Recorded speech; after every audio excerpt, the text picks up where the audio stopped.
कोई बात नहीं, दोबारा सुन लेंगे। पहाड़ है, ठीक है, पहाड़ से हम आगे बढ़े, ये बीच है, बीच पर पहुंचे, बीच से आप चलने लगे, तैरना नहीं है, चलने लगे। कॉन्टिनेंटल शेल्फ जिसका जो स्लोप है वो कितना है, 1 to 3 डिग्री। फिर स्लोप बढ़ जाता है तो इसका जो स्लोप हो जाता है लगभग 5 डिग्री to 6 डिग्री इसका स्लोप हो जाता है, जिसको कहते हैं कॉन्टिनेंटल शेल्फ। आप चलने लगे, थोड़ा ज्यादा स्लोप बढ़ जाता है, ज्यादा स्टीप है, ये 5 to 6 डिग्री होता है। फिर क्या होता है, यहाँ पर थोड़ा सा ये उठने लगता है, जिसको कहते हैं कॉन्टिनेंटल राइज। और क्या कह सकते हैं, प्लेन एरिया है तो एब्जाइमल प्लेन। और आगे चल के ट्रेंच बन जाता है। ट्रेंच बनने के 2-3 कारण देखे, प्लेट मिलेंगी तो ट्रेंच बन सकता है, अर्थक्वेक के कारण बन सकता है, और वॉल्केनो के कारण बन सकता है। मान लेते हैं वॉल्केनो के कारण बना, तो वॉल्केनो के कारण बनेगा तो उसके बगल में हमें क्या देखने को मिलेगी, रिज देखने को मिलेगी, ठीक है। और कुछ रिज क्या होती हैं, समुद्र के ऊपर तक निकल जाती हैं, तो क्या कहलाती हैं, हवाई आइलैंड। ऐसा कोई एग्जांपल, हवाई आइलैंड जो कि यूएसए के इस साइड पड़ता है। समझ में आ गई बात। अच्छा, एक बात और ये मुझे बताइए, अगर हम बात करें समुद्र की, तो समुद्र में जो फिशेज होती हैं, तो मछली पालन का जो क्षेत्र होता है, इनमें से कौन सा वाला होता है, ये होता है आपका कॉन्टिनेंटल शेल्फ तक की मछलियां पाई जाती हैं, ठीक है। अच्छा, दूसरी बात ये, हम देखते हैं कि हम ओशियन से भी, समुद्र से भी पेट्रोल निकालते हैं, तो आपके हिसाब से कौन से वाले रीजन में पेट्रोल ज्यादा मिलना चाहिए, किसमें, ट्रेंच में, ट्रेंच में नहीं, ट्रेंच में बेसिकली इतना डीप होता है कि यहाँ पे अंधेरा हो जाता है, वो दिखता भी नहीं है, ठीक है। किसमें, कॉन्टिनेंटल राइज कैसे कह सकते हैं, और कोई लॉजिक। देखिए क्या होता है, मैंने क्या बताया, कॉन्टिनेंटल सेल्फ में आपको क्या मिल जाती है, फिशेस वगैरह जितने भी होते हैं ना, ये सब। फिर क्या होता है, सपोज करते हैं कोई फिश डेड हो गई, या कोई भी सी जो एनिमल है डेड हो गया, डेड हुआ। अब ये डेड होने के बाद नीचे लुढ़कने लगेगा, कहाँ जाके जमा हो जाएगा, राइस में जाके जमा हो जाएगा। अब इसके उठने का कारण क्या होगा, ये जो डेड एनिमल्स हैं, जो भी डेड है, डेड हो गया, तो majority of the petroleum extraction is from, कोई कंफ्यूजन, इसको बनाएंगे फिर इनको लिख लेंगे, बनाना पड़ेगा। मैं सोच रहा था कि थोड़ा सा हो जाता, चलिए मेहनत में पानी फिर गया आज, आप लेट हो गए थोड़ा। मेरी गाड़ी के भरोसे मत रहो।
ABYSSMAL,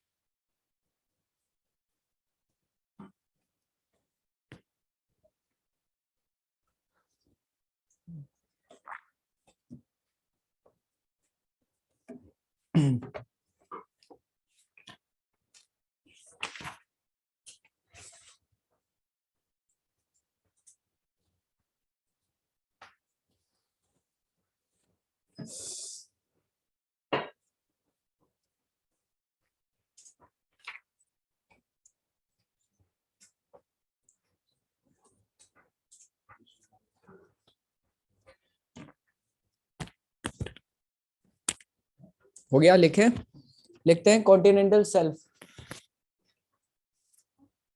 write down continental shelf. It is extended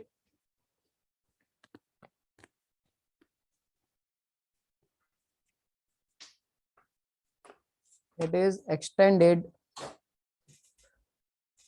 to a depth of 150 to 200 meters. Extended to a depth of 150 to 200 meters.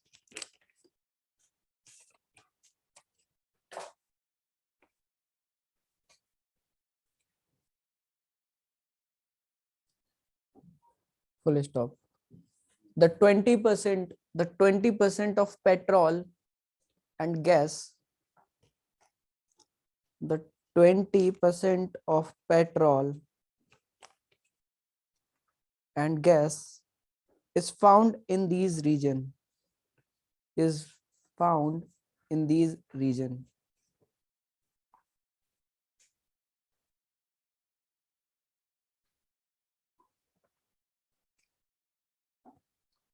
Full stop. The major fishing ground,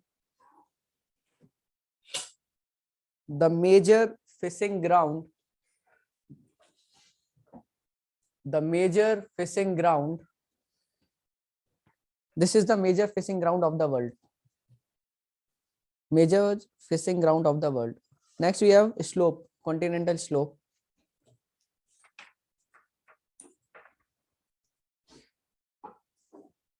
Its slope varies from 2 degree to 5 degree.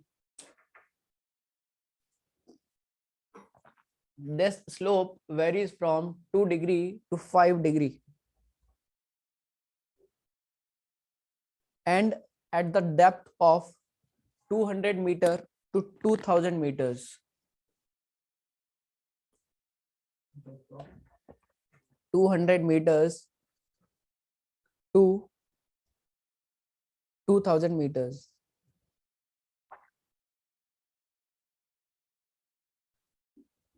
It is a boundary line between, it is the boundary line between, it is a boundary line between continental shelf and ocean basin. Ocean basin भी कह सकते हैं इसको हम.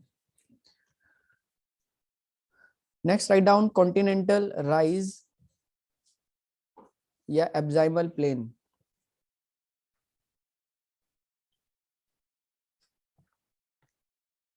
It is the area at the foot of slope. It is the area at the foot of continental slope.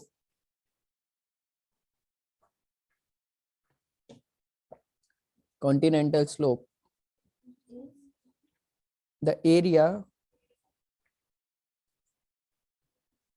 it is an area at the foot of continental slope. Full stop. 80% of the, it is the area at the foot of continental slope. Continental slope के चरणों में ही तो है. At the foot of continental slope. Full stop. The 80% of oil, oil is found in this region.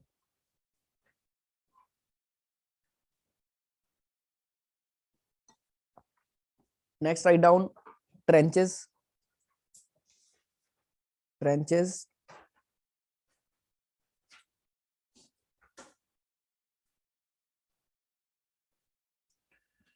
These are the deepest part of the ocean.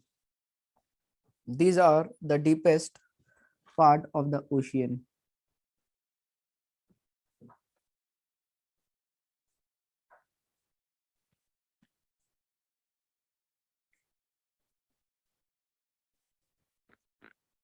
Full stop. Example, the deepest trench, highlight कर लेंगे, the deepest trench is Mariana Trench, MARIAN, Mariana Trench.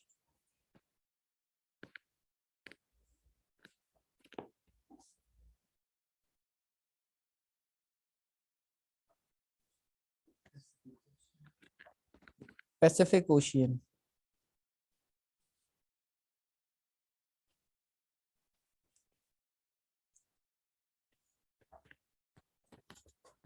In Atlantic Ocean we have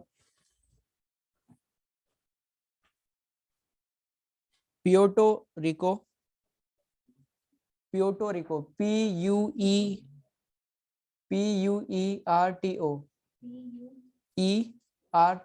Puerto Rico, Atlantic Ocean.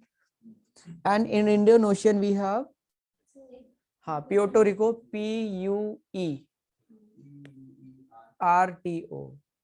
Rico, RICO, Puerto Rico, in Atlantic Ocean.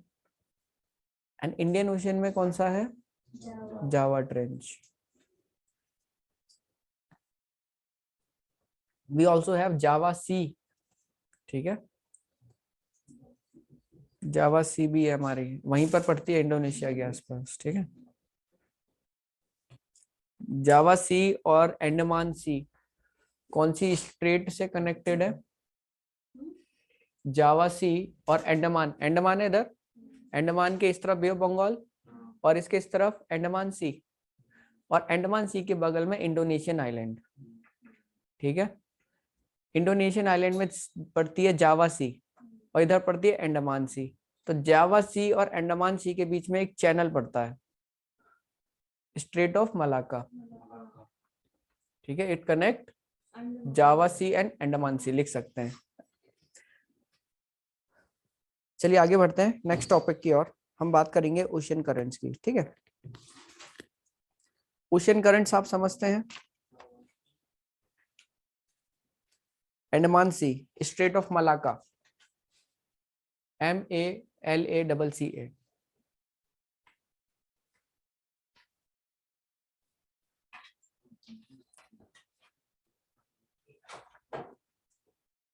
थोड़ी theory लिख लेंगे, फिर इसके बाद हम थोड़ा समझते हैं, ठीक है, थोड़ा आसान हो जाएगा। लिखते हैं ocean currents, heading is ocean currents, heading is ocean currents, ठीक है। लिखे,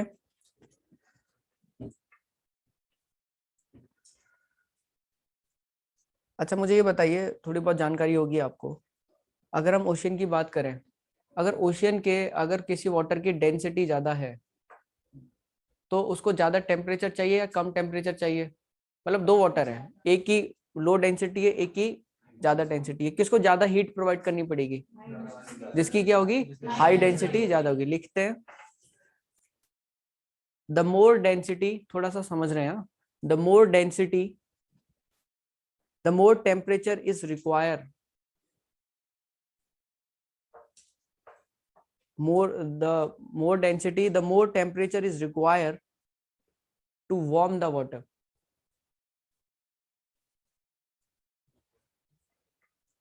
to warm the water, ठीक है। और हम डेंसिटी को कैसे बढ़ा सकते हैं? Can we increase density of water by adding salt? तो इससे आप क्या समझ पा रहे हैं? समुद्र का पानी लेते हैं और फ्रेश वाटर लेते हैं, कौन ज्यादा देर में गर्म होगा? ठीक है, लिखते हैं जरा, सैलिनिटी, सैलिनिटी मतलब नमक, ठीक है, देखो खारा पानी, the salinity increases the density, समझ पा रहे हैं? हाँ, सैलिनिटी इंक्रीजेस द डेंसिटी। अब इससे क्या समझ पाए आप कि जिसमें ज्यादा नमक होगा उसको ज्यादा टेम्परेचर की जरूरत है। लिखते हैं the more salinity the more temperature is required. अब थोड़े लॉजिक क्लियर हो रहे होंगे। The more salinity the more temperature is required. अब मुझे बताइए, हमने बात करी इसको हीट करने की, अगर सपोज मैं चाहता हूं कि सलाइन वाटर है जिसमें नमक है, सलाइन वाटर को मैं फ्रीज करना चाहता हूँ और यहाँ फ्रेश वाटर को फ्रीज करना चाहता हूँ, कौन जल्दी फ्रीज हो जाएगा? फ्रेश वाटर क्या हो जाएगा? जल्दी फ्रीज हो जाएगा एट 0 डिग्री। बट ये नहीं हो पाएगा, इसको 1.5 डिग्री सेल्सियस से भी ज्यादा, 2 डिग्री सेल्सियस, -2 डिग्री सेल्सियस तक भी। तो कहने का मतलब है जितनी ज्यादा सैलिनिटी होगी उतना ज्यादा टेम्परेचर चाहिए गर्म करने के लिए, और जितनी ज्यादा सैलिनिटी होगी उतना ज्यादा फ्रीजिंग। समझ में आएगी मेरी बात? लिखते हैं, the more salinity get freeze at more lower temperature.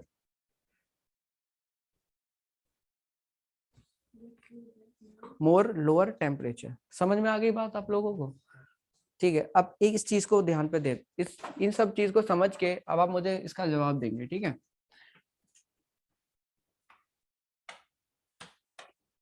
ये ओशियन है, ठीक है, मान लेते हैं आपका आर्कटिक ओशियन।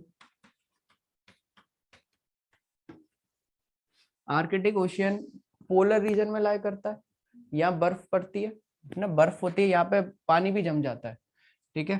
तो देखते हैं, ओशियन का वाटर भी जम जाता है,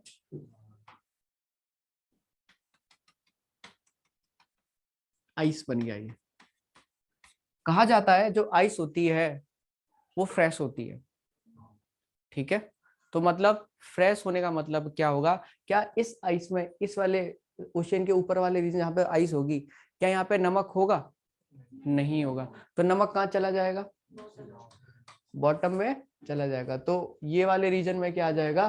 this will be saline, more saline as compare to ice, ठीक है। दूसरी बात ये है ऊपर वाला पोर्शन, मान लेते हैं ज्यादा से ज्यादा जो ओशियन होता है वो 3 मीटर तक ही जम पाता है, इसके नीचे नहीं जम पाता। क्यों नहीं जम पाता? क्योंकि ये जो आइस है एक इंसुलेशन का काम करती है, इंसुलेटर का। मतलब ठंडा ऊपर है बट इतना ठंडा नीचे नहीं पहुंच पाता है, क्योंकि ये क्या बन जाती है, बीच में लेयर बन जाती है। समझ पा रहे हैं मेरी बात? अच्छा, ये बात हमें समझ में आई कि जो आइस है इसमें इतना सॉल्ट नहीं होता, सॉल्ट कहाँ चला जाता है? नीचे। तो इससे हम ये समझ सकते हैं कि जो नीचे वाला पार्ट होगा it must be more denser and this must be less denser, isn't it? ठीक है। तो जो ओशियन होता है, जो मोर डेंसर पार्ट होता है ओशियन का, वो भारी पार्ट वो कहाँ होता है? नीचे। और ऊपर क्या होता है? कम। इससे हमें ये भी समझ में आता है जो सैलिनिटी होती है it increases with depth. Is that clear? Okay, चलिए इसको बनाते हैं और फिर इसको आगे लिख लेते हैं। वैसे बनाने की जरूरत नहीं है, डायरेक्ट लिखिए।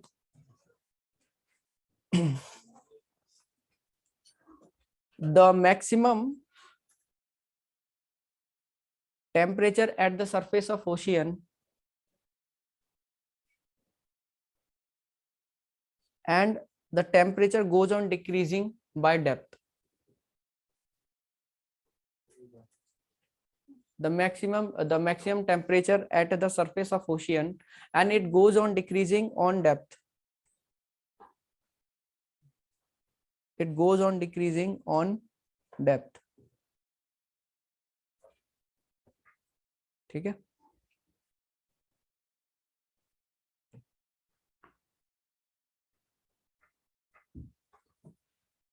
Next point, the denser ocean water lies at the bottom.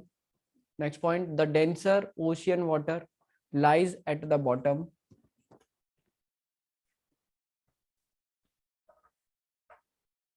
And upper part is less saline or less denser.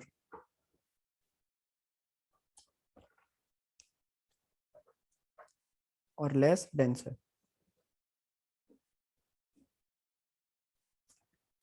मेरी बात समझ में आ गई आपको? आगे बढ़ते हैं।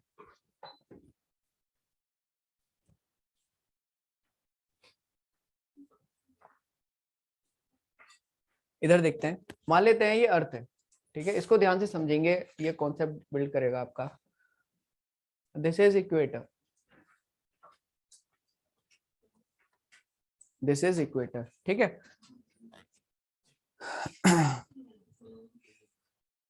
इधर देखें, इधर ध्यान देंगे फटाफट से। देखिए थोड़ा सा बोरिंग है ये चैप्टर, कोई बात नहीं, बट समझना जरूरी है।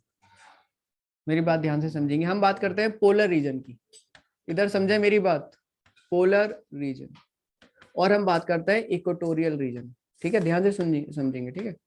इक्वेटर और ये पोलर, पोलर कहाँ हुआ, ये वाला, इक्वेटर ये हो गया, ठीक है। पोलर रीजन की बात कर रहे हैं। हमने देखा कि पोलर रीजन में यहाँ आइस जम जाती है, नीचे क्या होता है, डेंसर, यहाँ पर आइस नहीं जमती, ठीक है। तो ये वाला जो पोलर रीजन होगा ये थोड़ा डेंसर होगा, और ये थोड़ा कम डेंसर होगा, लेस डेंसर, ठीक है। डेंसर मतलब होता है कि ज्यादा हैवी होगा, ये थोड़ा क्या होगा, लाइट होगा। और लाइट चीजें जो होती है मैं आपको बता चुका हूं, अगर हवा लाइट होती है तो वो कहाँ जाती है, और भारी हवा नीचे जाती है। मैं आपको परसों की क्लास में, संडे में भी बताया था कि जो आपकी ठंडा रीजन होता है, हमने जेट एयरवे वो कर रहे थे डिस्कस, ठंडा रीजन में हवा भारी रहती है, हवा ठंडी, हवा भारी हुई, ठीक है। और जिस वजह से हवा स्टेबल रहेगी, है ना। अब हम देख रहे हैं ठंडा, पानी भी क्या हो जाएगा, भारी, ठीक है। तो भारी होगा तो हल्के इलाके में जाने लगेगा। तो क्या समझे इस बात से आप, इस बात से आप ये समझे कि जो पोलर रीजन है, पोलर रीजन में पानी भारी होता है तो वो हल्के रीजन में जाने लगेगा, यानी नीचे उतरने लगेगा। तो यानी यहाँ से एक क्वेश्चन करंट कहाँ जाएंगे, इक्वेटर की ओर। तो ये जो करंट होंगे जो कि पोलर से आ रहे हैं, ठंडे इलाके से आ रहे हैं, इनको हम क्या कहते हैं, कोल्ड करंट। मेरी बात समझ पा रहे हैं। इक्वेटर पे कैसे मिलते हैं, लाइट, और इक्वेटर पे ठंडे होंगे क्या, गर्म होंगे। तो इक्वेटर से जो पोलर रीजन में जाएंगे, यानी ऊपर की ओर जाती है हल्की चीजें, जैसे हवा ऊपर जाती है ऐसे ही पानी ऊपर जाता है। तो इक्वेटर से किधर जाने लगेंगे, तो ये करंट क्या होंगे, इनको क्या कहते हैं हम, वार्म करंट। समझ पाए मेरी बात, ठीक है। अगर हम यहाँ देखें तो यहाँ अगर मान लेते हैं इधर इक्वेटर से नीचे आएगा, जो इक्वेटर से नीचे आएगा वार्म करंट होगा, और जो पोल से ऊपर जाएगा वो क्या होगा, कोल्ड। तो आप कोल्ड और वार्म में अंतर समझ पाए होंगे, ठीक है।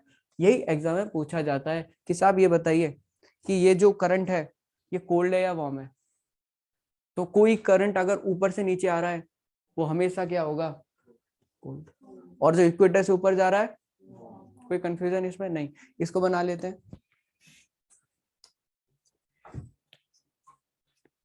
थोड़ा इसको कॉन्सेप्टली समझना है, याद भी रखेंगे ऐसे इन कॉन्सेप्ट्स को।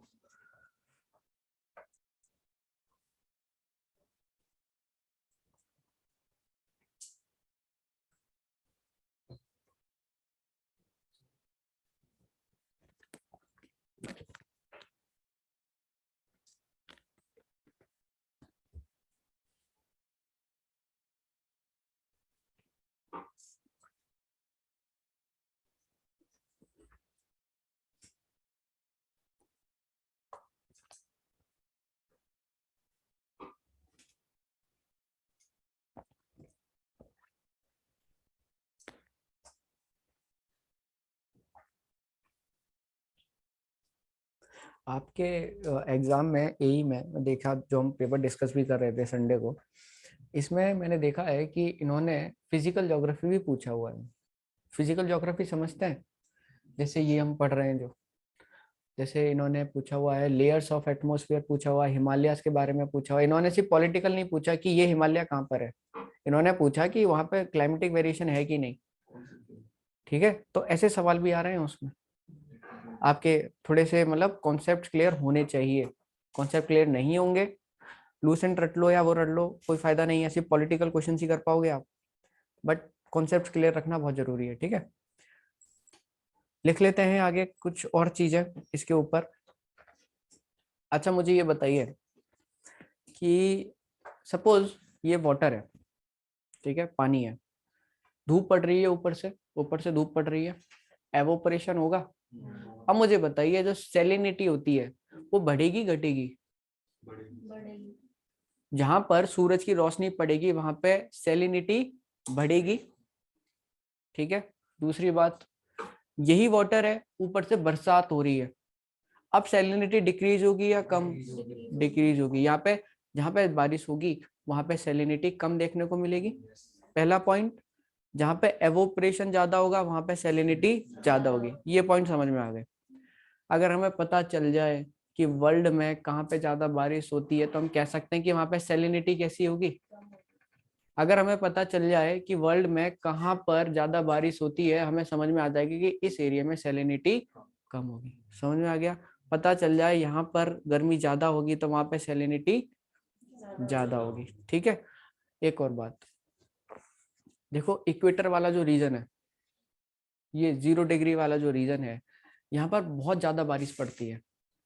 ठीक है, कैसे क्यों पड़ती है यहाँ पे इक्वेटर पे? ये जो 5 डिग्री, ये 0 डिग्री है, थोड़ा ऊपर चले जाओ 5 डिग्री ऊपर, थोड़ा नीचे चले जाओ 5 डिग्री नीचे, तो ये वाला जो क्षेत्र देख रहे हैं आप, ठीक है, ये वाला जो रीजन देख रहे हैं, ये वाला, यहाँ पे बहुत ज्यादा बारिश रहती है। इसलिए रहती है क्योंकि एक तो यहाँ पर समुद्र बहुत है, धूप पड़ती है, भाप ऊपर चली जाती है, फिर बरस जाती है, तो दिन में 2 बार बारिश होती है यहाँ पर। तो इस वाले रीजन में भले ही यहाँ पर गर्मी ज्यादा है, क्या सैलिनिटी ज्यादा होनी चाहिए? नहीं होनी चाहिए, क्योंकि यहाँ पे क्या हो जाती है, बारिश भी हो जाती है। बट अगर हम ये वाला रीजन देखें, ये कौन सा है आपका 23.5 डिग्री, बट यहाँ पे गर्मी पड़ती है पर बारिश क्या होती है यहाँ पर इतनी नहीं होती, तो यहाँ क्या होगी, सैलिनिटी ज्यादा होगी। यानी tropical areas will have more salinity compare to the equatorial region. इसमें कोई कंफ्यूजन? लिख लेते हैं, सैलिनिटी के ऊपर लिखेंगे, हेडिंग डाल लेंगे सैलिनिटी। सवाल पूछ लेते हैं, ये सवाल आते ही हैं एग्जाम में। एई में नहीं आएगा तो आपके प्री में आएगा, यूपीए इसका, यूके पीएससी के। लिखते हैं,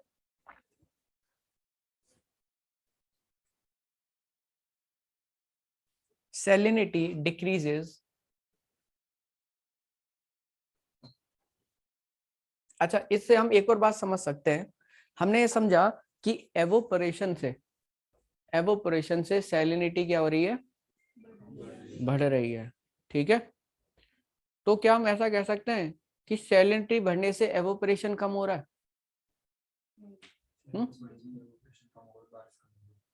यानी अगर किसी उस समुद्र के पानी में सॉल्ट आप ज्यादा डाल दोगे तो उसका एवोपरेशन कम हो जाता है।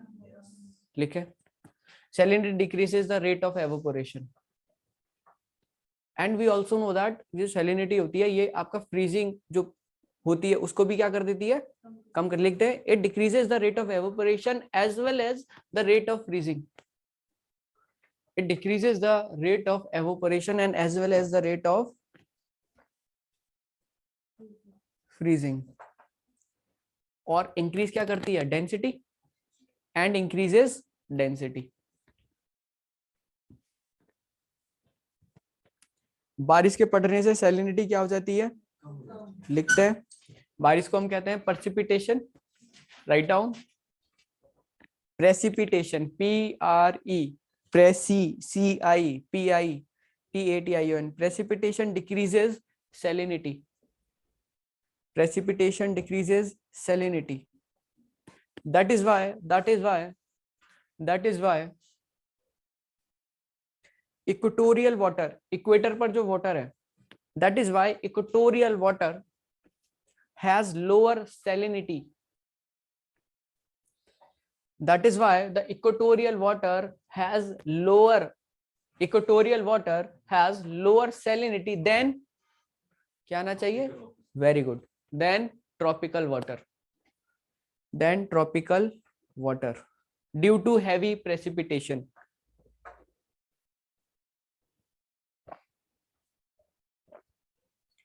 Due to heavy precipitation. ठीक है, चलिए आगे बढ़ते हैं। अच्छा, अच्छा एक बात और बताइए मुझे, और कैसे सैलिनिटी डिक्रीज हो सकती है? गंगा रिवर है, गंगा रिवर सुंदरबन डेल्टा में जाके मिल जाती है, तो उस वाले पॉइंट पर जहां पर रिवर खत्म होती है समुद्र में, वहां पे सैलिनिटी बढ़ेगी या कम होगी? कम होगी। लिखे, write down, the influx of river, the influx of river water decreases salinity. The influx of river water decreases salinity at the mouth of big river. The influx of river water decreases salinity at the mouth of rivers.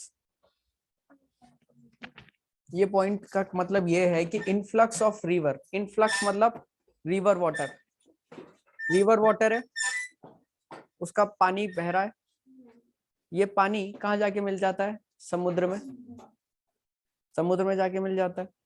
ये fresh होता है, गंगा का पानी fresh है, नमक तो नहीं है उसमें, तो नमक का जो बिना नमक का पानी है, फ्रेश वाटर है, उसमें जाके मिल जाता है। तो वहां पर जो सॉल्ट होगा वो थोड़ा डाइल्यूट हो जाएगा, जिस वजह से वो वाला रीजन क्या हो जाएगा? लेस सलाइन हो जाता है। ठीक है, चलिए आगे बढ़ते हैं। अब करते हैं वर्ल्ड के जितने ओशियन करंट्स हैं उनको डिस्कस कर लेते हैं। ठीक है,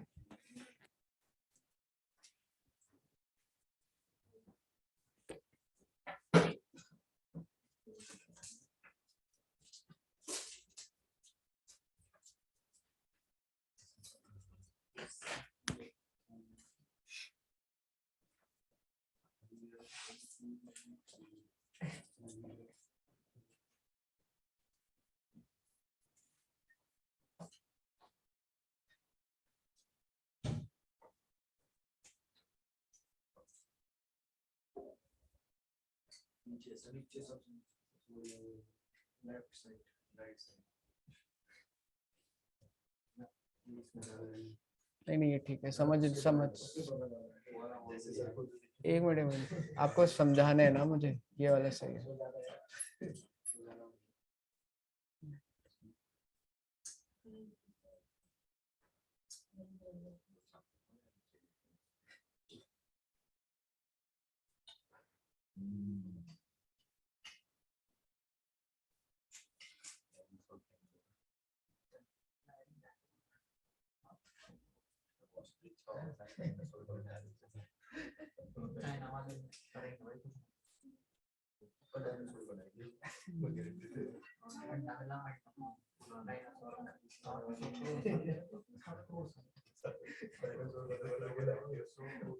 ओके ठीक है, देखिए ये हमारे पास आ गए ओशन करंट्स, इसको ध्यान से समझ लेते हैं। ठीक है, ओशन करंट समझ रहे हैं, और ये ओशन करंट्स आपसे पूछे जाते हैं एग्जाम में कि ये ओशन करंट कहाँ पड़ता है, ठंडा है या गर्म है। ठीक है, ठंडा गर्म का लॉजिक तो हमें समझ में आ गया है। ओके स्टार्ट करते हैं। जूम करना है,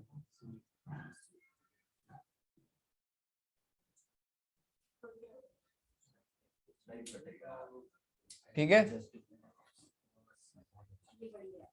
ओके चलिए समझते हैं, मेरी बात को ध्यान से देखेंगे।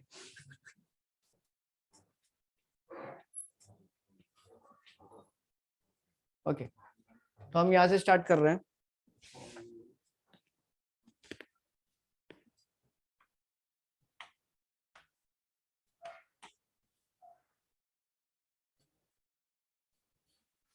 What is this? इक्वेटर। ठीक है, 0 डिग्री।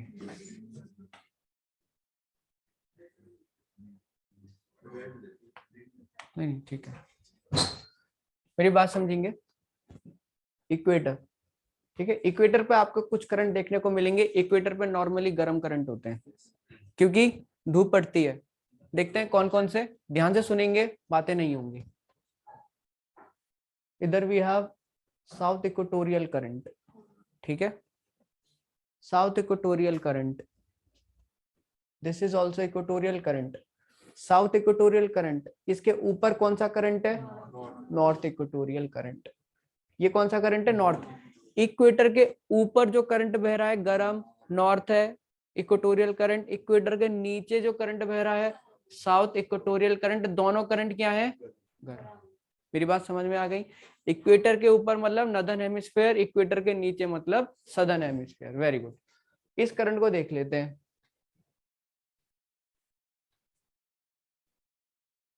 साउथ इक्वेटोरियल करंट ऐसे बहेगा। क्यों बह रहा है ऐसा, कोई मुझे बता सकता है? आप कह सकते हैं सर ऐसे क्यों नहीं बह रहा है, कह सकते हो ना। Why the direction of the south equatorial current is towards west, why not towards east? No rotation, okay, one of the reason. और क्या रीजन? टेम्परेचर, टेम्परेचर और विंड का इफेक्ट पड़ेगा। कैसे? मैंने आपको पढ़ाई थी ट्रेड विंड्स। ट्रेड विंड्स जो होती है वो ईस्टर्न मार्जिन की, और ईस्टर्न मार्जिन है ऐसे जाती हैं। ट्रेड विंड मैंने पढ़ाया हुआ है, ऐसे जाती हैं, तो विंड के साथ ही तो वाटर जाता है।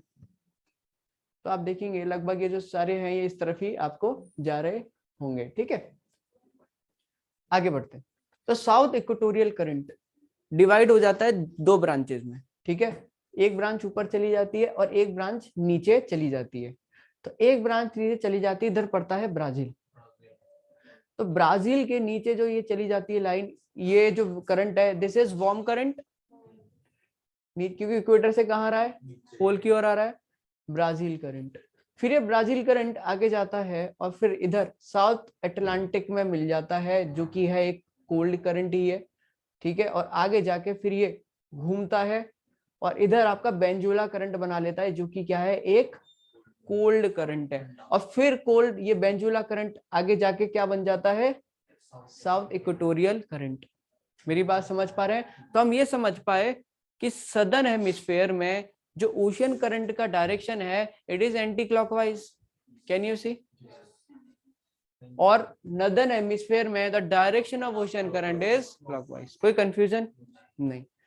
बेंजुला करंट किधर हुआ, अफ्रीका का कौन से वाले कोस्ट पर, वेस्ट कोस्ट पर। मेरी बात समझ में आ गई? आगे बढ़ते हैं, इधर बात करते हैं। This is north equatorial current, equator के ऊपर आगे जाएगा। अच्छा एक बात और हम ये देख पा रहे हैं कि ये जो करंट है, the direction of current is also determined by the location of continent, isn't it? यहाँ पर देख रहे हैं कि जो साउथ इक्वेटोरियल करंट है ये यहाँ पे टकरा रहा है और फिर नीचे जा रहा है।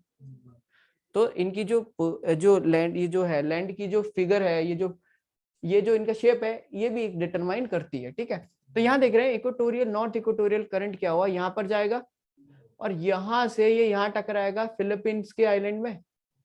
यहाँ मैंने बताया एक सी पड़ती है, क्या है, कौन सी सी है, ये जावा सी जो है वो यहाँ पर है। ये है साउथ चाइना सी, साउथ चाइना सी। ठीक है, हाँ जो चाइना क्या कहता है, ये मेरा है क्योंकि यहाँ पे ये मेरे नाम से है। ठीक है, और इंडिया को क्या कहता है, चाइना इंडिया को कहता है कि आप ये मत समझो कि इंडियन ओशियन आपके नाम से है तो कि ओशियन आपका हो गया। ठीक है, चलिए आगे बढ़ते हैं। तो यहाँ पर फिलीपीन पड़ता है। ठीक है, ये फिलीपीन पड़ता है, यहाँ फिलीपीन पर टकराता है, ये नॉर्थ इक्वेटोरियल क्या बन जाता है, आपका वार्म करंट बन जाता है जिसका नाम है कुरोशियो। बहुत इंपॉर्टेंट है ये सवाल, एनडीए सीडीएस में बहुत बार पूछा गया है कि कुरोशियो कौन सा है करंट, वार्म है या ठंडा है, कौन सा करंट है ये, कहाँ पड़ता है, पैसिफिक ओशियन में। This is Pacific ocean and this is south Atlantic ocean. ये पूरा अटलांटिक है, ऊपर वाला नॉर्थ अटलांटिक, दिस नीचे वाला south Atlantic, and this is Indian ocean and this is Pacific ocean, ये वाला साइड। और आप अगर इसको पीछे से मिला दोगे तो कहाँ पहुंच जाओगे, उधर। This is also Pacific ocean. ठीक है, चलिए ये क्या बन गया आपका, crochet current is a warm current. आगे जाएगा दो ब्रांचेस, एक हाँ ये आपका इधर नॉर्थ पैसिफिक बन जाएगा। ऊपर से एक और करंट आ रहा है जो कि क्या है, Oyashio. This is cold current, बहुत इंपॉर्टेंट है, मोस्ट इंपॉर्टेंट। ठीक है, तो हम देख पा रहे हैं कि जो ओयोशियो है ऊपर से आ रहा है, इट इज कोल्ड करंट, और जो क्रोशियो है नीचे से आ रहा है, it is warm current. They are meeting somewhere near Japan, Japan के पास मिल रहे हैं। तो जब भी हॉट करंट और कोल्ड करंट एक दूसरे से मिलते हैं वहां पे फिशिंग बहुत होती है। तो आप इसके अलावा और कहां पे बता सकते हैं कि वर्ल्ड में फिशिंग हो सकती है जहां पे कोल्ड करंट मिल रहा होगा? जहां पर भी मिल रहे हैं वहां पर आपको क्या मिलेंगे, फिशिंग ग्राउंड मिलेंगे। कोई कंफ्यूजन नहीं। आगे बढ़ते हैं। आगे जाके ये कुरोशियो क्या बन जाता है, नॉर्थ पैसिफिक करंट। और फिर ये north Pacific current cold current, ठीक है, कोल्ड करंट बन जाता है। और नीचे क्या कहलाता है ये फिर, California current. California is what, cold या warm, cold current, and after that it become north equatorial current. Can you see the direction? The direction is basically it is clockwise. So in northern hemisphere में we see the direction of current is clockwise. ये statement direct पूछा जाता है whether this statement is true or false। ठीक है, आगे बढ़ते हैं। पैसिव क्वेश्चन का ये वाला पार्ट समझ में आ गया हमारे, ठीक है।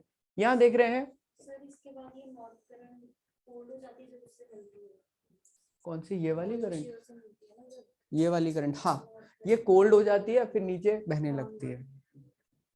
चलिए आगे बढ़ते हैं। इधर देखें,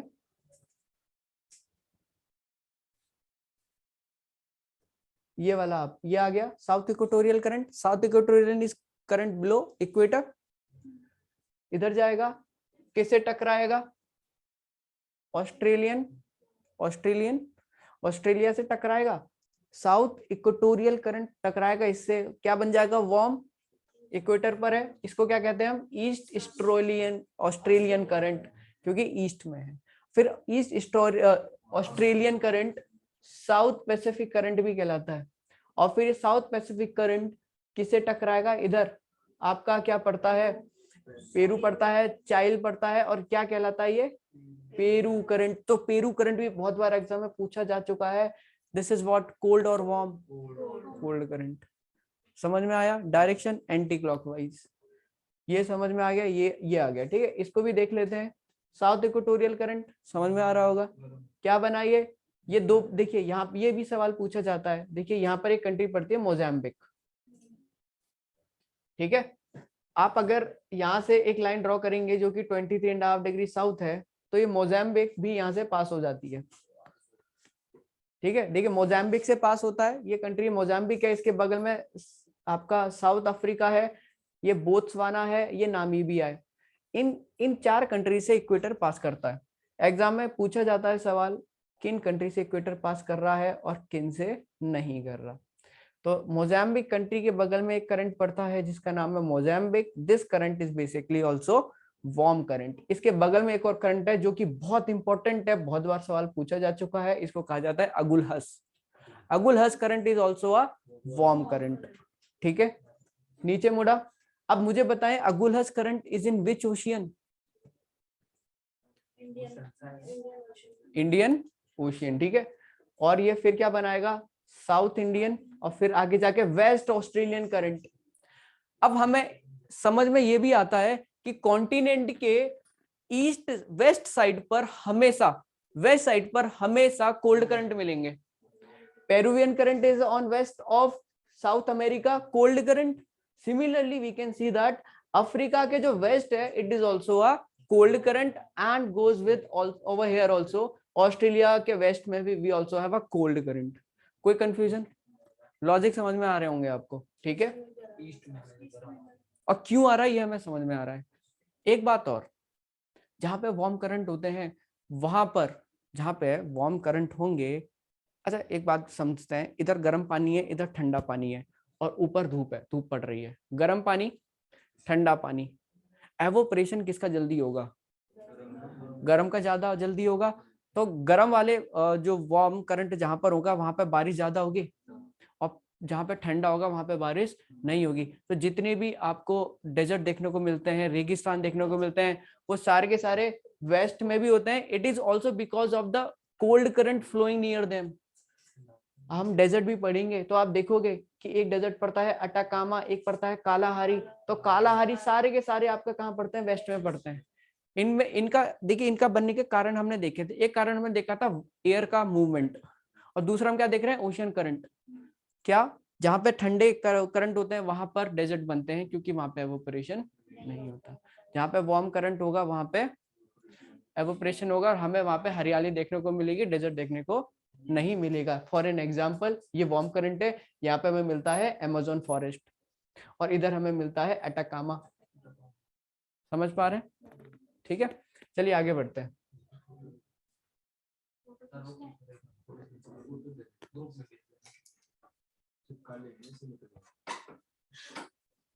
चिपका लो।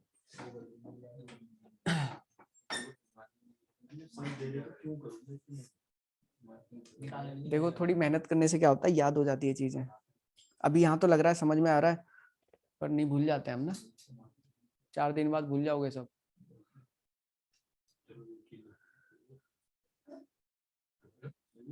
अरे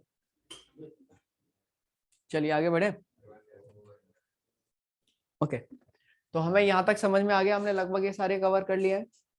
अब जरा ऊपर वालों को देख लेते हैं, क्या हुआ? गायब हो गया। शिट, कोई बात नहीं, मैं एक बार डाउनलोड हो जाएगा वो, जरा टाइम ही लगेगा। कौन सा वाला था? ये वाला? एक सेकंड, ऊपर 800 415 वाला ये था, ये है।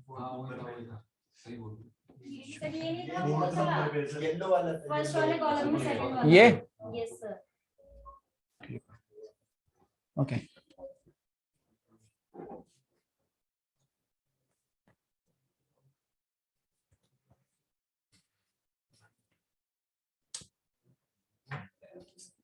और जूम करना है क्या?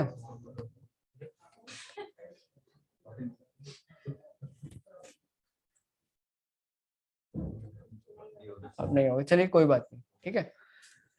हम ये डिस्कस कर चुके हैं, इससे नीचे वाले करंट डिस्कस कर चुके हैं, इधर भी डिस्कस हो चुका है। अच्छा, इसको देख लेते हैं, बहुत इंपॉर्टेंट है, बहुत बार इससे भी सवाल पूछा जाता है। करंट तो ऐसा है कि लगभग हर एग्जाम में पूछे जाते हैं। इधर देखिए,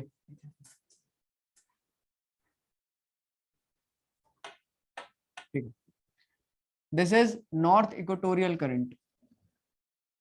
नॉर्थ इक्वेटोरियल करंट, ठीक है।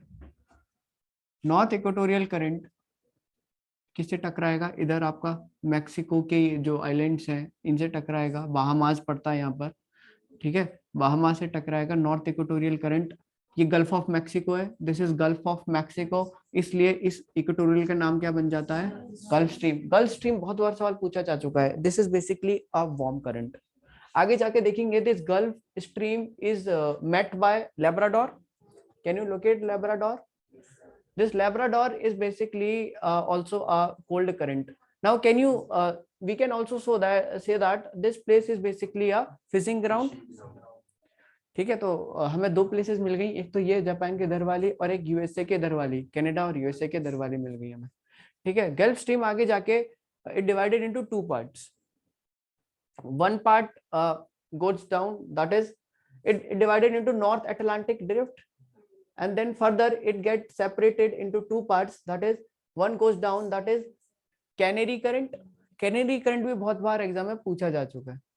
Canary current is basically a cold or warm? cold current। और ऊपर एक जा रहा है Norwegian current. Norwegian current, NORWEGING, क्योंकि यहाँ पड़ता है आपका नॉर्वे, फिनलैंड, ठीक है। तो Norwegian current is basically a warm current. और इसके बगल में जो ऊपर से आ रहा है that is Greenland. Greenland, east of Greenland, this is basically a cold current, ठीक है। तो ये हमारे करंट थे, समझ में आए होंगे आपको? याद हुए? याद हुए? डिलीट हो गया, इसको बना लेंगे फटाफट, ठीक है। मैं आपको चिपका लोगे? चलो कोई बात नहीं, ठीक है। वैसे बनाना चाहिए आपको मेरे हिसाब से, तो बना रहे कि नहीं बना रहे? हटाएं, चलिए कोई बात नहीं, आगे बढ़ते हैं। हटाओ।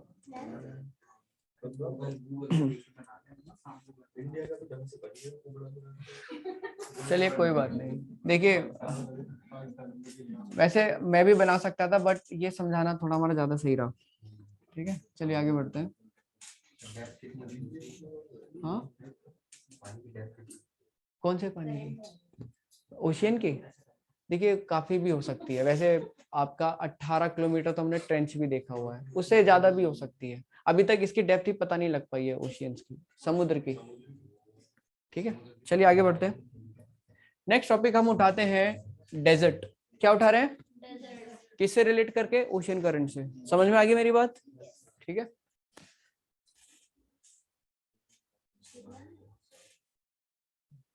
लिखना है? हाँ, एक सेकंड, लिखना भी है। चलिए कोई बात नहीं, वैसे लिखने की जरूरत नहीं है, आपको समझ में आ ही गया है कौन सा कोल्ड है कौन सा वार्म है। याद रखिएगा बस, ठीक है, लिखिए मत, हमारा टाइम स्पेंड हो जाएगा।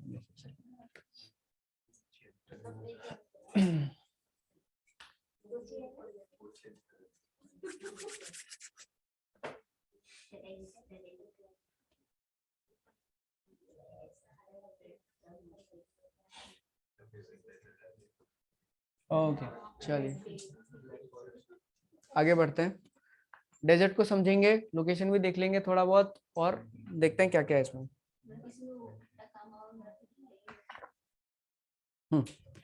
दो तरीके के डेजर्ट होते हैं, कोल्ड और ठंडे। जो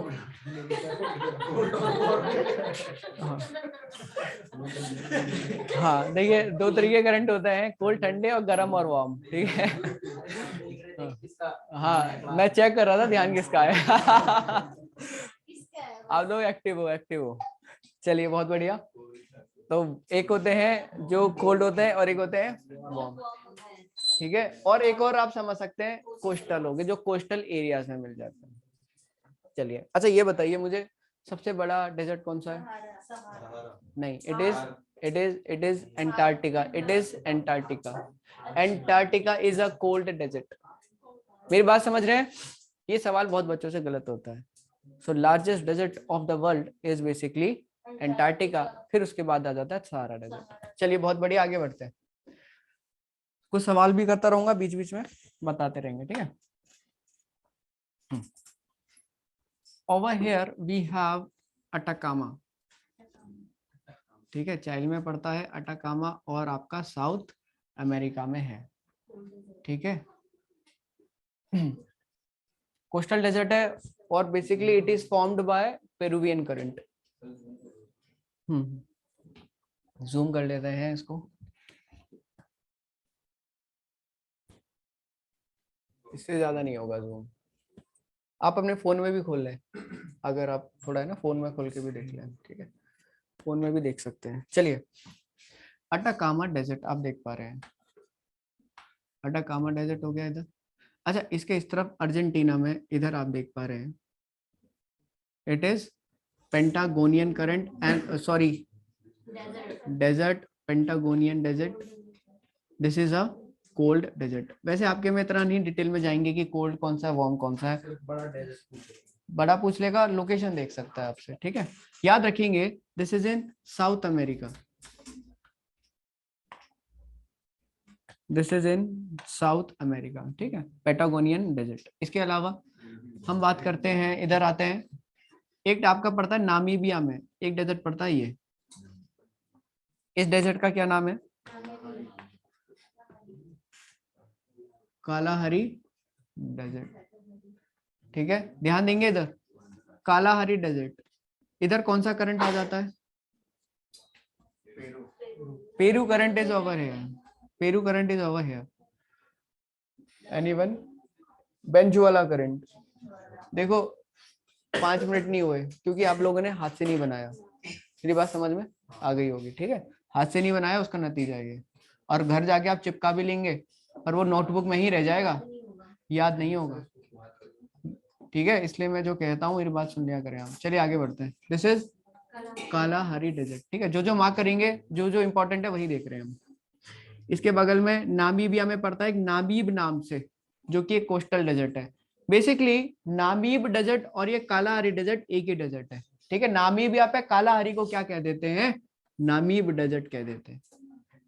समझ में आ रही है बात आपको? ठीक है, ऊपर देख पा रहे हैं ये वाला जो रीजन है, ये है एक तरीके का सहारा, सहारा, ये वाला रीजन है सहारा डेजर्ट, और ये वाला है अरेबियन डेजर्ट। इंडिया में वी हैव थार डेजर्ट। देखिए ये ट्रॉपिकल एरियाज हो गया। सबसे बड़ा डेजर्ट है। हाँ, चलिए बहुत बढ़िया। देखिए इंडिया की, इंडिया को तो सपोर्ट ही करना पड़ता है ना, चाहे गलत भी क्यों ना हो। क्यों सपोर्ट करेंगे हैं? चलिए बहुत बढ़िया बात, आगे बढ़ते हैं। क्या क्या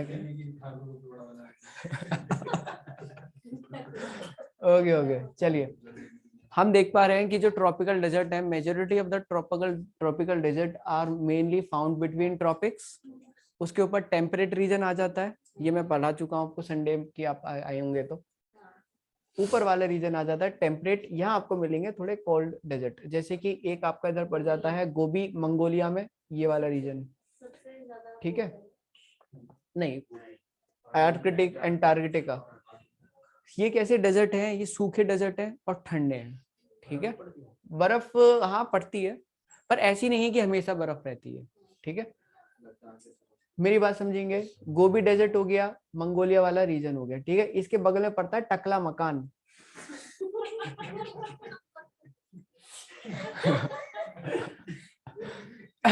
हाँ, टकला मकान, ठीक है।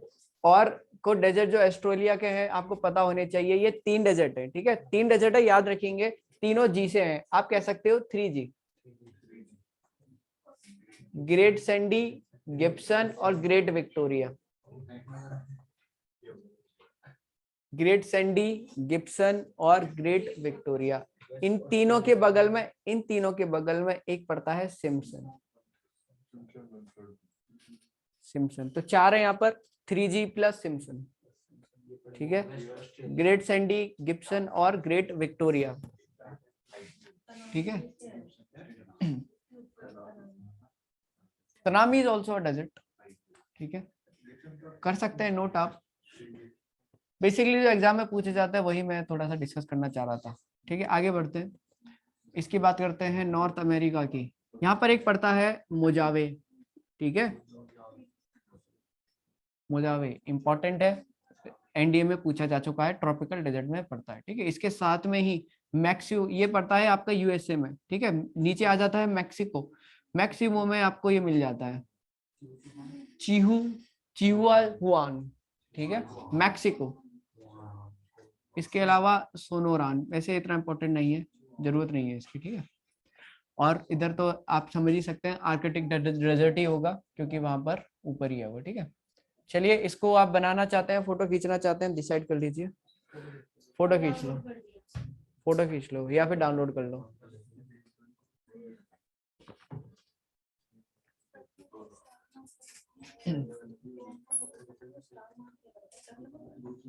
हाँ, टकला मकान है और गोभी है।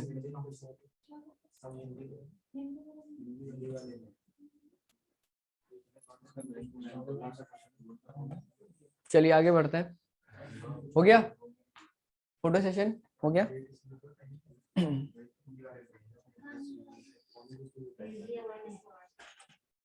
आप बना नहीं रहे हैं, नुकसान कर रहे हैं अपना, ठीक है।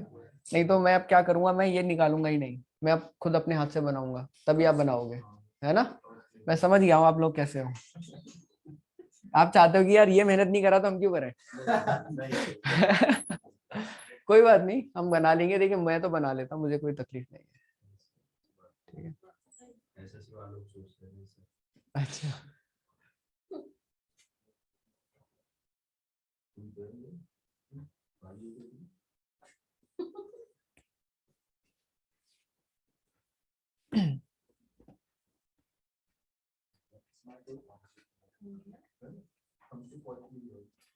ओके, ग्रासलैंड्स आ गए, ठीक है।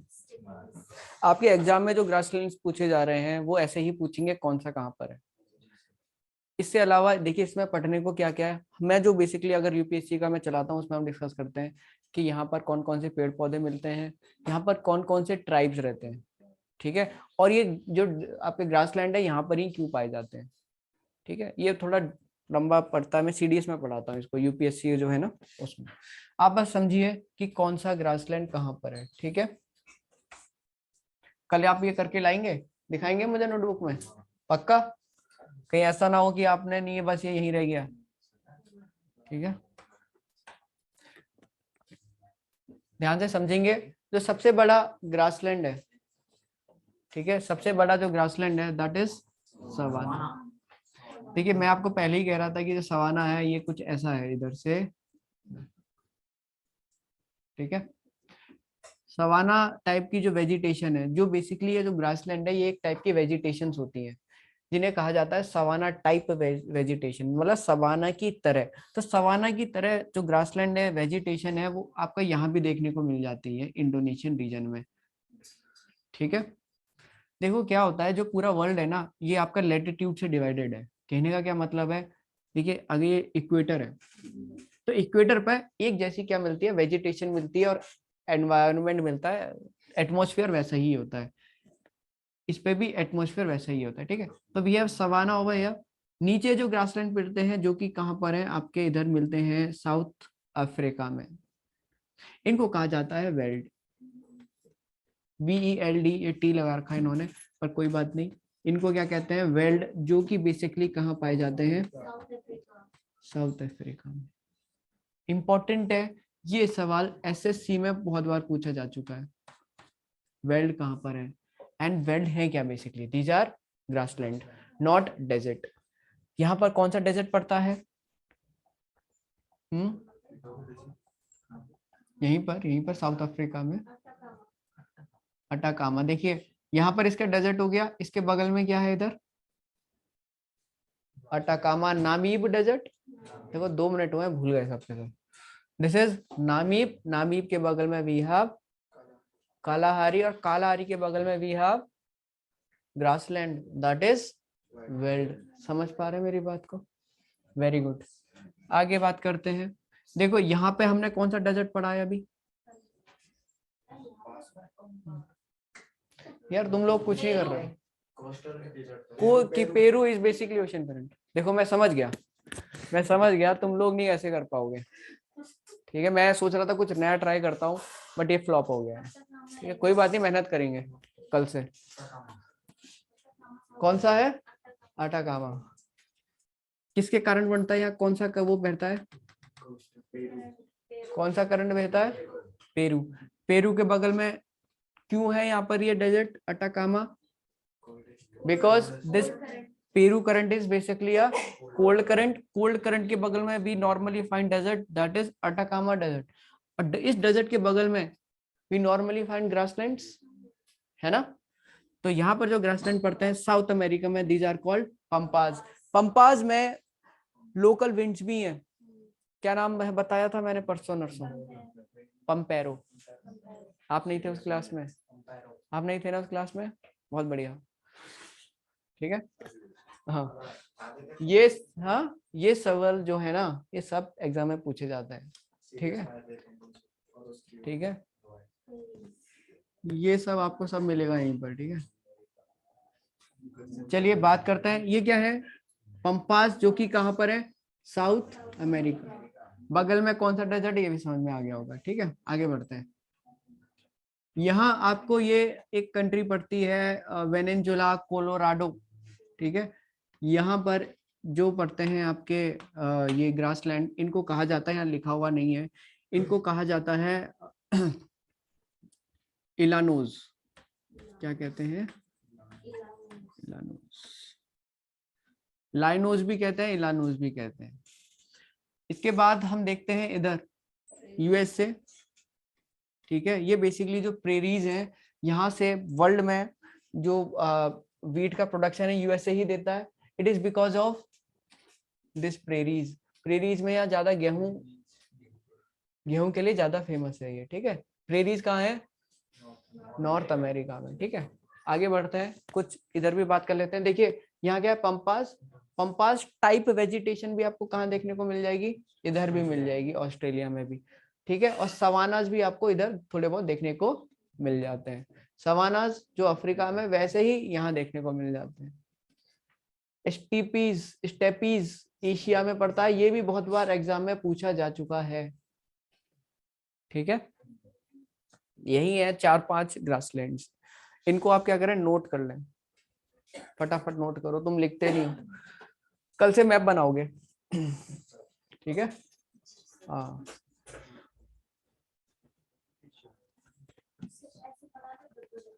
हाँ हाँ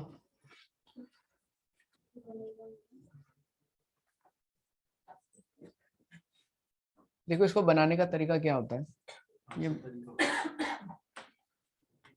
ये एक तो मार्कर काम नहीं कर रहा है इसका, मार्कर को क्या हो गया। देखो यहाँ से आप स्टार्ट करें, इंडिया से स्टार्ट करें, इंडिया बनाए, इंडिया से आगे बढ़े इधर, फिर ये बनाए और फिर ऐसे नीचे जाए, ये बन जाएगा, फिर ऐसे बन जाएगा मेडिटेरियन सी और ये एशिया बन गया। इधर आए, इधर से ऐसे नीचे और ऐसे, बस ज्यादा टाइम थोड़ी लगा। ये मार्कर काम नहीं कर रहा है इसका, थोड़ा बड़ा हो रहा है, वाइड हो रहा है।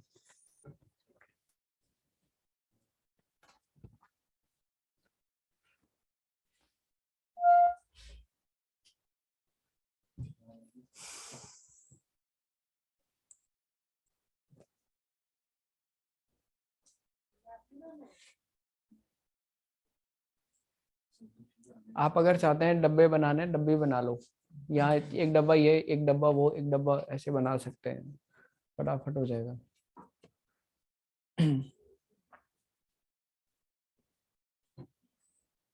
मैं जब आपको इंडियन क्लाइमेट पढ़ा रहा था तो मैंने आपको बताया था कि जो इंडियन क्लाइमेट है it is affected by multiple reasons पर rotation of earth, and one of the reason we have also talked about El Nino. मैंने कहा था कि मैं आपको बाद में पढ़ाऊंगा। हाँ, मैंने कहा था कि जो अल नीनो है एंड ला नीनो है, it also affects the climate of India. और मैंने कहा था कि वो हम पढ़ेंगे ओशियन करंट्स में, तो वो आज समय आ चुका है, ठीक है, समझने का उसको। तो इसके बाद हम वही समझाएंगे मैप में, अब आप बाकी कल करवाऊंगा, आप लोग वो कर रहे हैं।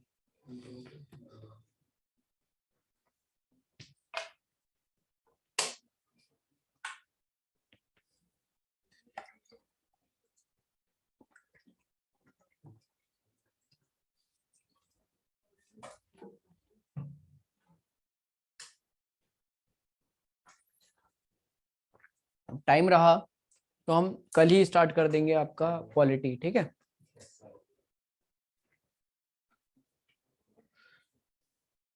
बाकी जो मिसलेनियस है वो मैं भी आपको बीच में कराता रहूंगा, ठीक है। और देखो ऐसा है कि ज्योग्राफी ऐसे खत्म नहीं होती है, अनलिमिटेड है। मिशन सूर्य,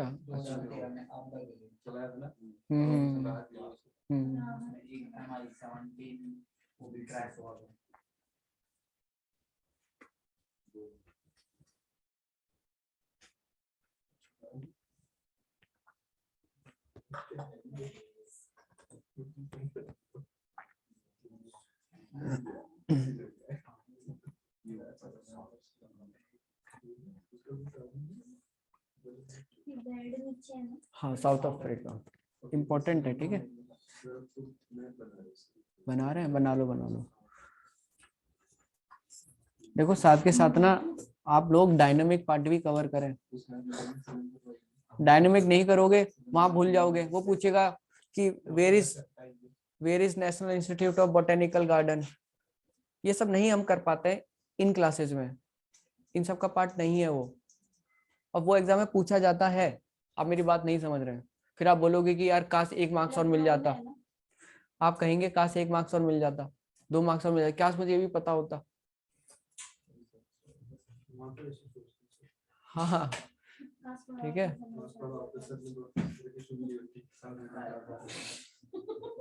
आप समझ नहीं रहे हैं बट ऐसा भी बोलेंगे, ऐसा भी बोलेंगे। वो तो हमको नहीं रहेगा पता, हमने तो ऑनलाइन क्लास दी नहीं। कोई बात नहीं, देखिए जो भी है। तो आता ही नहीं ऑनलाइन क्लास। मैं क्या सोचूंगा, मैं तो डेली ऑनलाइन क्लास शिवानी पूरा जवाब देती है। नहीं दिखता हूं आज भी आता है। हाँ, इसे और कोई नहीं दिखता। लास्ट में आप परेशान हो जाओगे कि करंट अफेयर कहाँ से करेंगे, ठीक है। ये ऐसा होता है, घबरा जाओगे और करंट अफेयर के कम से कम 5 या 7-8 क्वेश्चन आएंगे और यही मेरिट डिसाइड करेंगे, ठीक है। मैंने कल ऑनलाइन क्लास ली, मुझे एक स्टूडेंट का कॉल आया, वो भी ए की तैयारी कर रहा है। वो कह रहा था कि सर मेरा ए लगभग कवर हो चुका है, ये टेक्निकल ये जो है और इसमें भी मैं अच्छे मार्क्स ले आऊंगा, इंग्लिश में भी, और एक सर मुझे पढ़ा रहे हैं हिंदी, उनका भी अच्छा चल रहा है। बस मुझे बता दो कि इसमें जीएस में क्या करना है, इंपॉर्टेंट टॉपिक बता दो। तो ऐसे बच्चे बैठे हुए हैं, समझ रहे हैं बात मेरी? उन बच्चों को भी फाइट करना है आपको, जो बच्चे इतने कॉन्फिडेंट है कि उनका टेक्निकल बहुत अच्छा जा रहा है, और ऐसे बहुत बच्चे हैं। मैं चाहता हूँ हम लोगों का सिलेक्शन हो, ठीक है? मेहनत करें थोड़ा सा, सेल्फ कर रहे हैं वो। चलें आगे बढ़ते हैं। अच्छा, खुद कर रहा है तो टेक्निकल पूरा हो गया। सही है, ऐसा भी हो सकता है। चलिए बहुत बढ़िया, आगे बढ़ते हैं। जीएस जो है ना आपकी बहुत स्कोरिंग है। दूसरा क्या है, मेरिट में आने के लिए बहुत इंपॉर्टेंट है, बहुत ज्यादा इंपॉर्टेंट है। एक पूरा पेपर ही इन्होंने जीएस का दे दिया है। ऐसा भी कर सकते थे 30 क्वेश्चन दे देते, 20 क्वेश्चन दे देते, उन्होंने पूरा क्वेश्चन दे दिया। मतलब 100 क्वेश्चन बहुत होते हैं, और जिसका जीएस अच्छा है वही आगे जाएगा। तो आप हर चीज को आप वो समझ रहे हैं, बट इंपॉर्टेंट है। चलिए आगे बढ़ते हैं, कोई बात नहीं।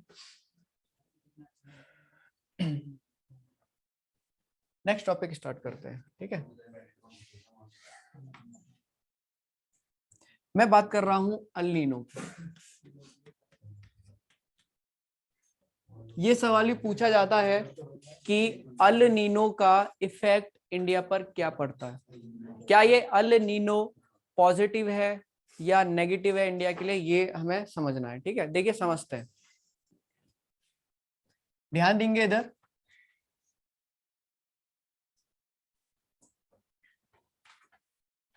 इधर देख लेंगे कैसे हम मैप बना सकते हैं, ठीक है? ये आपका अरेबियन हो गया, और इधर ये हो गया अफ्रीका, ठीक है? दिस इज मेडिटेरियन सी, और इधर यूरोप आ गया, ठीक है?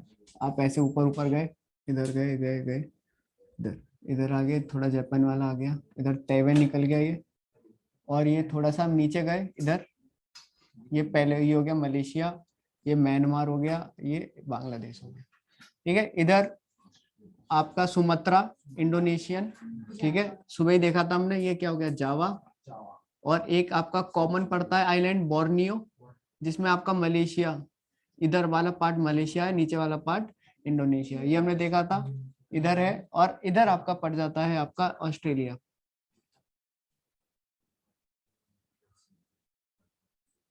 ठीक है? देखिए वर्ल्ड मैप पर हम श्रीलंका नहीं बनाते ऐसे, क्योंकि हम मानते नहीं है ना उसे। चलिए आगे बढ़ते हैं। ओके चलिए, दिस इज ऑस्ट्रेलिया, इस साइड ड्रॉ कर लेते हैं। किस साइड करना है? इस साइड करना है, इस साइड करना है? नहीं, उस साइड नहीं कर रहे हैं हम, ठीक है? कोई बात नहीं, आज थोड़ा कुछ नया करते हैं।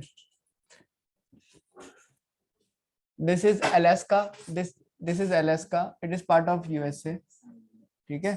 And this is Hudson Bay, थोड़ा सा आगे गए, ये फ्लोरिडा पड़ता है यूएसए का। And this is over here we have नीचे मैक्सिको थोड़ा बहुत, और ये फिर ये आ गया। इधर वी हैव साउथ अमेरिका, ठीक है? मेरी बात ध्यान से समझेंगे अब, हाँ? ये बड़ा हो गया, छोटा हो गया, कोई बात नहीं।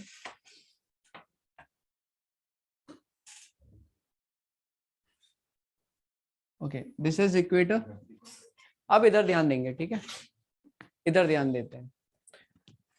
हमने इंडियन क्लाइमेट को पढ़ा हुआ है, जिसमें हमने समझा था कि यहाँ से कुछ विंड्स हैं जो कि आपका ऐसे जाती हैं, ऐसे जाती हैं ये विंड, और ये विंड क्यों जाती है इस तरफ इंडिया की ओर, क्यों जाती है?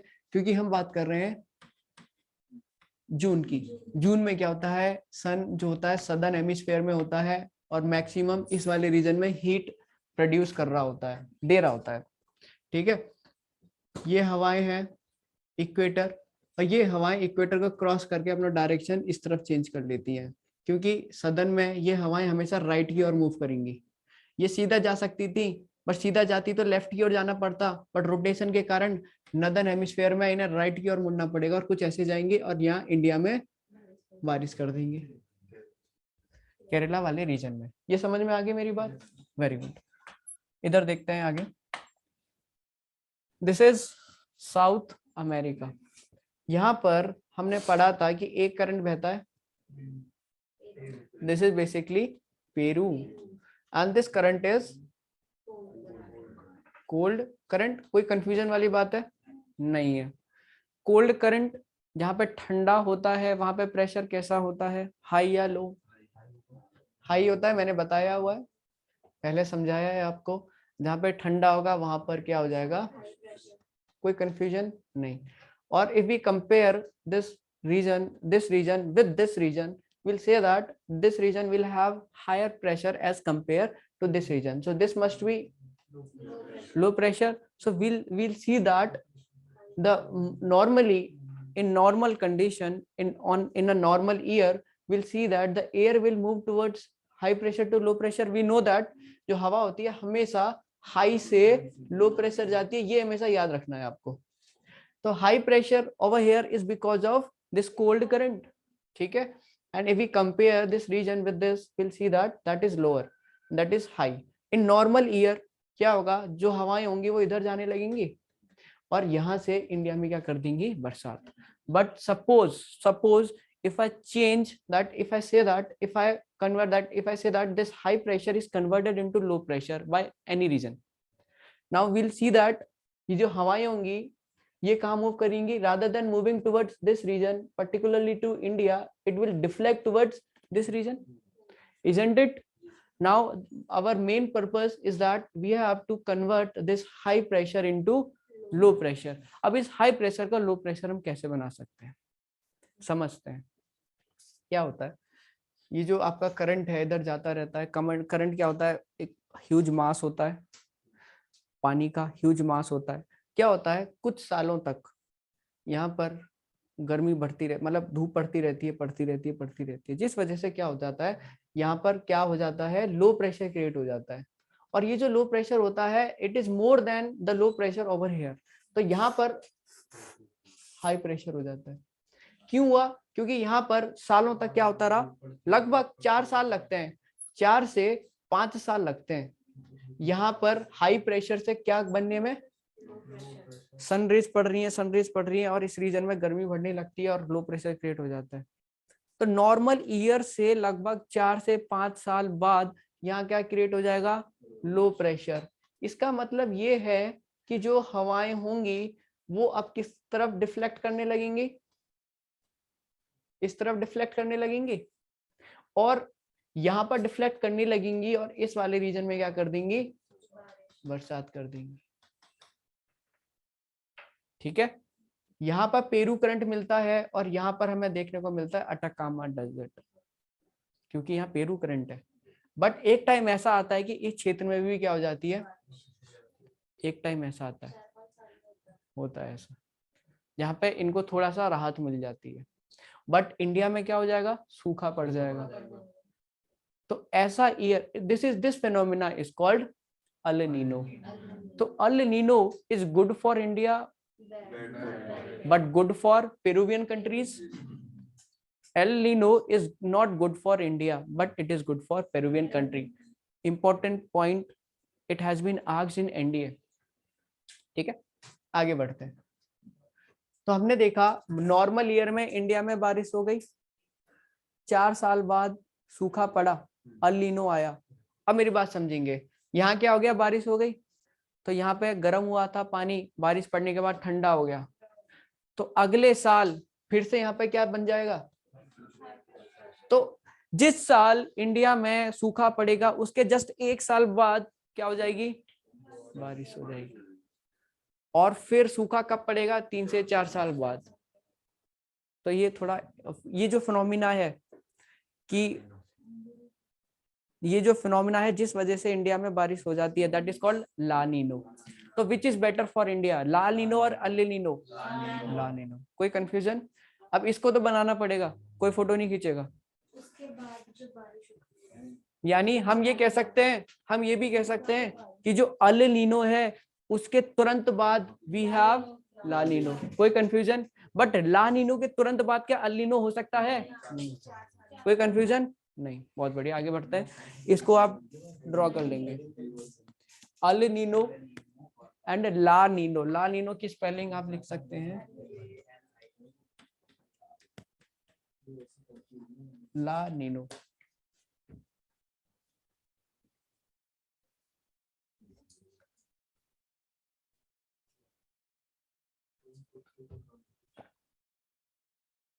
तो मैम आप कह रहे थे कि आपने उधर क्यों नहीं बनाया? इसलिए नहीं बनाया, ठीक है।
हो गया? क्या नहीं हुआ?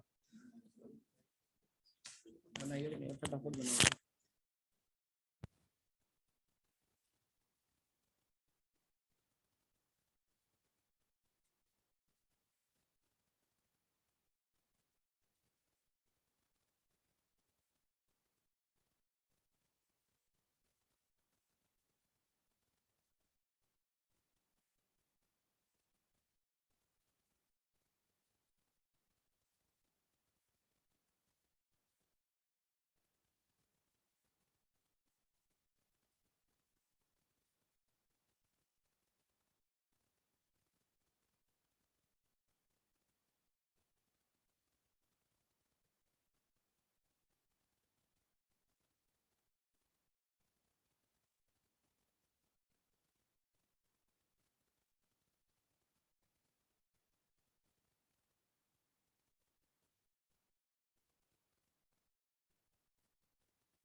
लिखते हैं El Nino effect, the weather conditions in India, the weather condition in India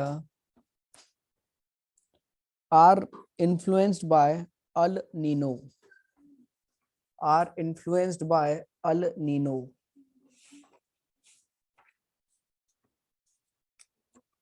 Influenced by El Nino. ठीक है? which causes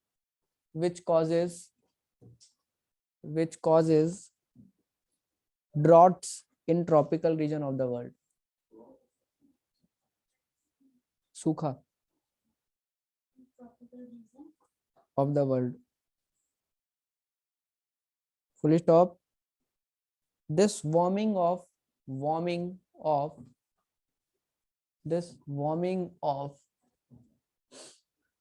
tropical Pacific waters, this warming of tropical Pacific waters affects global pattern. This warming of tropical Pacific waters affects the global pattern of, किसको affect करता है? Warming of tropical Pacific water affect the global pattern of, नहीं किस Pacific ocean गर्म हुआ, किस pattern को disturb कर रहा है ये?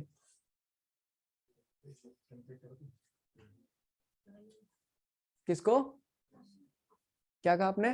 प्रेशर के पैटर्न को लिखा है, पैटर्न ऑफ प्रेशर, समझ पा रहे हैं ना?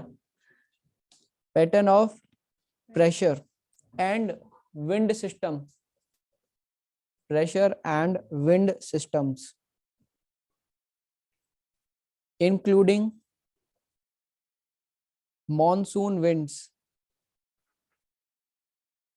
in the Indian Ocean, including monsoon winds in the Indian Ocean. ठीक है? तो क्या देखा हमने कि किस पैटर्न को डिस्टर्ब करता है? प्रेशर के पैटर्न को, साथ के साथ विंड सिस्टम को, और इसमें इंडिया की भी क्या इंक्लूड हो जाती हैं? विंड्स भी इंक्लूड हो जाती हैं. ठीक है, एक लाइन और लिख लेते हैं. इट इज बिलीव्ड दैट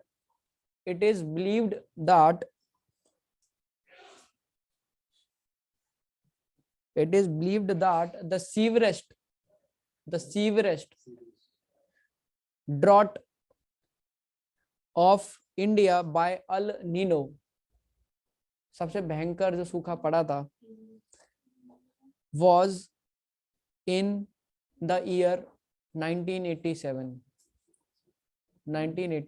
ठीक है, ये जो in the year 1987,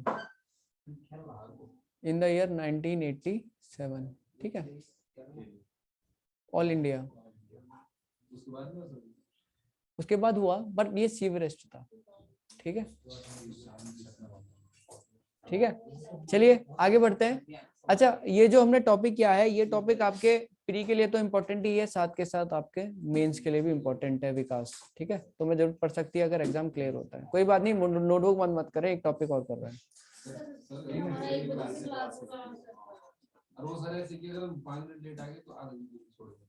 अच्छा, ऐसा है, सही है.